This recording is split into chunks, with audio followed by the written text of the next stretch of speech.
It's a pleasure to have your company. Give me a call on the open line, 131873. What are your New Year's resolutions? Have you made any? What are they? I really want to know. I know that this year's, or the last year, thank God it's the last year. Every time I catch myself, I just feel a little punch the sky.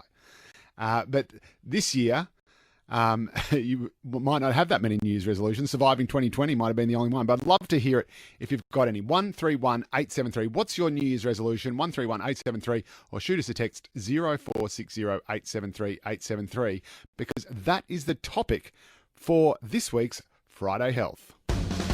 Now on Afternoons, Health and Nutrition.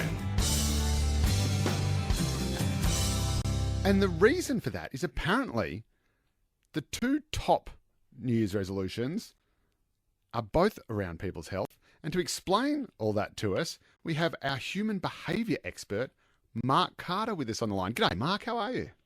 Hey, Joe. How you going? Absolutely fantastic. Lovely to talk to you, mate. Look, is there any point to New Year's resolutions? Did we just end up breaking them on January 2 anyway? No, look, there's traditions around it going back to even Rome, right? It's just a natural milestone, this calendar date. So That's why it seems like a good time to do it. But the reason we lapse is if we don't get certain things, if we're not really connected with the goals that we're setting and we don't take care of certain things, then it's easy to let them slip just as quickly as we set them. And one of the things you say is that one of the problems is they can be reactive rather than proactive. Is that the kind of wake up on January 1 and think, oh, I'll never drink again?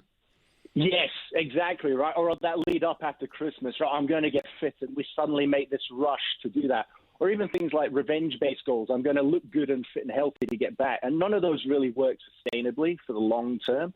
You know, your goals really are ideally something you've really thought about, you're connected with, they're about you, for your growth. And you say they shouldn't be too ambitious either.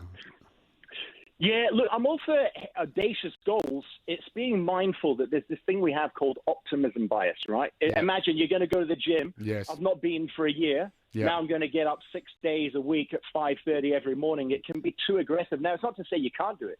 You can, but just check in to make sure that you're really connected and committed to that. What's your real drive? What's your real reason? Because otherwise, those are the ones that's easy to give up on. Right. Too hard, too soon. So you make something, if you're too ambitious, you won't achieve it and you think, well, stuff it. Whereas if you have a milder goal, a more reasonable thing, you think, hey, I actually got there. I lost that 2 kilos instead of the 10 kilos. Yes, exactly. So stretch yourself. Every goal by default is a stretch. Stretch yourself in a way they're excited about that you think you can keep up. You know, I've done goals with people where they've stopped smoking overnight or they've lost weight aggressively, but they had deeper reasons and drives to do that. So just check in with yourself to make sure it's not this unrealistic optimism bias that isn't going to fit in with everything else going on in your world. And speaking of optimism, what are the top 5 New Year's resolutions that you see? Yeah, look, generally when people set resolutions, it's around those kind of common themes. You mentioned there, it's wellness, right? It's fitness, it's like gym, it's diet, it's relationship, it's career, and finance. It's kind of those big milestones and those big aspects of our life where we suddenly look and reflect. Those are generally the common ones that you see people setting goals for. I also encourage people to look, though, try and think of goals in 3 buckets: performance, learning, and fulfillment. Performance, that's your professional progression. Learning, what skills and competencies you want to stretch yourself with. And personal fulfillment, what is it in your world that's going to make you feel better about you? When you simplify and look at those 3 buckets, you kind of connect with them more appropriately as well. Is that really a resolution, though, Mark? That strikes me as, you know, one of the ones in your top 5, I think, was travel. Like, that's not a resolution. That's like something you just want to do. It's like, oh, my New Year's resolution is to have a giant bowl of spaghetti. Isn't it meant to be something you struggle to do, not a reward? Not necessarily. I actually said fulfillment, not necessarily travel, but some people would associate travel with personal fulfillment, right? So I'm saying a resolution about something that's more fulfilling and rewarding for you in your life, period.